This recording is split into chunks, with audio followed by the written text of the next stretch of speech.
This week in Cincinnati, the concerns about election security and the race for Ohio governor.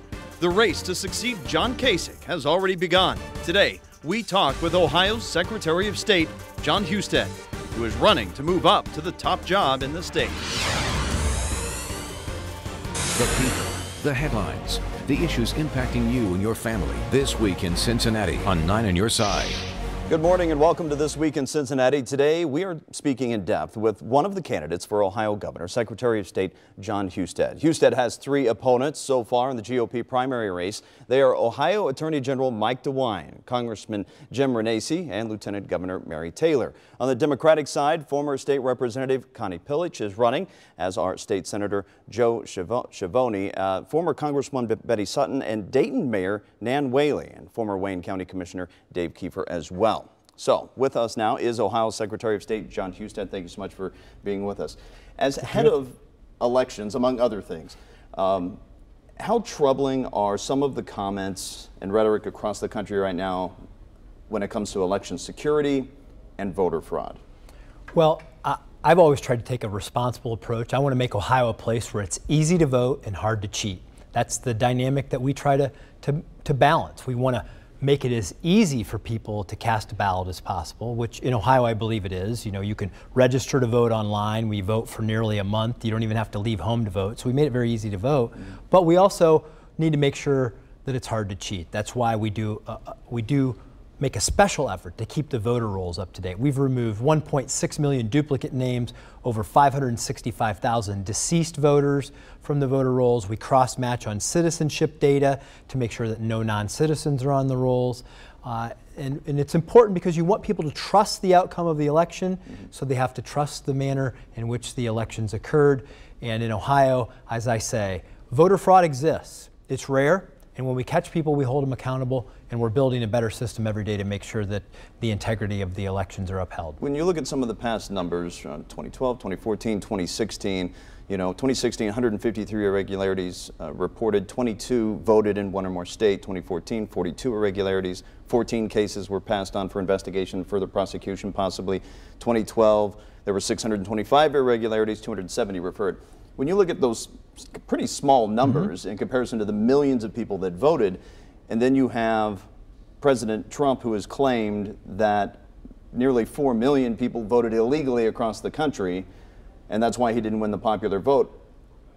What is the voter at home supposed to think when the leader of the country is saying there is a major voter fraud issue? Well, that's why since becoming Secretary of State, we conduct a review, top to bottom review in all 88 counties, bipartisan basis, of all cases of voter fraud, of voter suppression.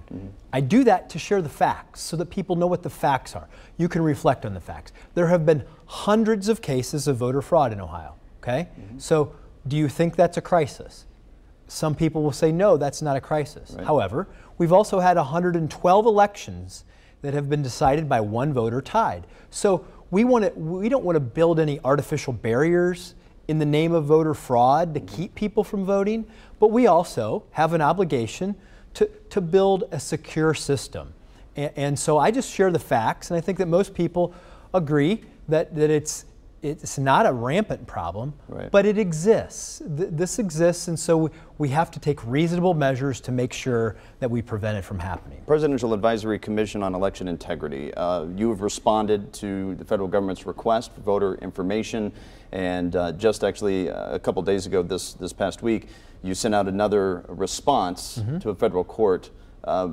Explain to the viewers at home what information you are willing to provide for this investigation. Well, what we're providing is the publicly available information. Your voter file, much of it is public. Your name, your address, when you voted, things like that.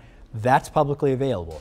What's not available are the last 4 digits of your social security number or your driver's license number. That's private information. Right. The public information, we're turning that over to the commission. The private information, no, we don't want to do that. We don't want to put something out there that could complicate your privacy, or would potentially allow somebody to cast a ballot in your name. So, and I spoke with the Vice President Mike Pence about this last weekend, and he was very supportive of the direction that we're taking in Ohio. When we look at security, and of course now majority of voting systems are going electronic if they haven't already. There are some communities that still have paper ballots, obviously.